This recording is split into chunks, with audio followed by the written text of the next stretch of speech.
So the Romance G major and the F major, it's written for the flute, oboe, bassoon, horns, and strings, 2 of each instrument. So it is a very small orchestra. So the violin really stands out in this piece, and I'm very jealous. I wish I was a violinist. So Beethoven, he composed both of these romances when he was in his early 20s. So he was really busy establishing himself in Vienna as a keyboard virtuoso and a composer, because this piece sounds very, written very early, and it sounds very young as well. His model inspiration, of course, it's Mozart and Haydn, because it does sound pretty simple and does sound Haydn and Mozart-like. But even though we think of romance, like it can be dreamy and like Chopin and Brahms, but actually depending on the mood of the composer, it necessarily doesn't have to be romantic. The character of this piece is, again, quite simply written, but it's also beautiful and serene, and that's the true beauty of this piece. It's not very heroic, like the Moonlight Sonata and Beethoven's Fifth Symphony of da-da-da-dan theme in C minor. It's rather very friendly, and as Mr. Heights was talking to you guys about a major key, F and G major is a very friendly key, because Beethoven's early piano works of F and G major is written very early, and late sonatas are more minor, such as the Moonlight Sonata. Now, going on to the F major romance, it's rather a slow tempo rondo, and the solo violin opens out very melodically and gracefully, and cantabile, meaning singing. So the orchestra part is very simple here, but the violinist is very tenderly playing. And there's a lot of dotted rhythms. Even though it's written simply, there are dramatic moments too in the F major romance. It explores different minor keys, changes the moods throughout, and he uses a lot of 16th notes and dotted rhythm in the romance in F major, so please listen to that. And also, the ending of this piece is very beautiful. Please listen to the last note of the violin soaring into the high note of the very last note, and then after she finishes, which is my part, the orchestra, I play the right hand and then I echo it with the left hand. So she's playing, the violin is playing, the right hand is the woodwinds, and then the left hand is the violin, and that's how we all end. Now, the Romance in G major is also very lyrical. Beethoven first scores this piece for the woodwind, because when you hear the orchestra version, you can hear more woodwinds, and also the plucked strings. So it's a welcoming vibe of the Romance in G violin. And again, he uses a lot of the dotted rhythms and 16th notes, more like a gypsy-like feeling. And when he uses the dotted rhythm marked forte, he uses all the strings at once, so he makes a very dynamic contrast. But for the woodwinds, he makes it more gentle. So that's how there's a 2 contrast between the strings and the woodwinds. Also, Beethoven was very known for his chorale playing.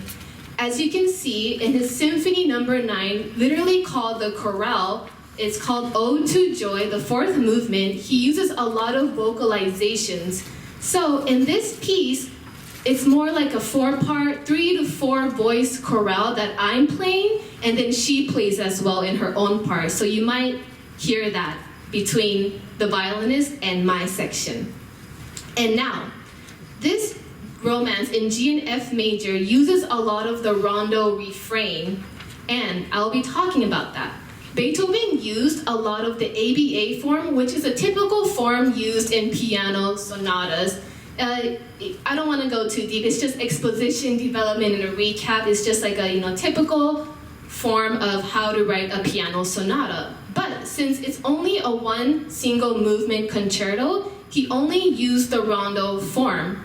And the rondo form means the theme he uses a lot to restate so the audience can really hear. So when you think, oh, like this main theme occurred again, please remember that, because that's what Beethoven wanted you to listen and then walk out the door and sing along the main theme. So Now, when you hear romance again, you might think of Chopin, but despite his Beethoven's difficult behavior, he made friends really easily. He was admired and respected for so many musicians around his era, and despite he's only 5'2", and maybe he was not considered so handsome at the time, but he made a lot of eternal lovers, and he made a lot of friendship. And the key term friendship is very important throughout all these romances because, yes?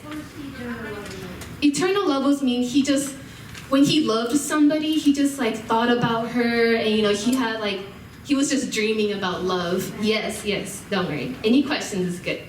So also, Beethoven received a lot of violin training, so that's why he made all these good compositions of the violin.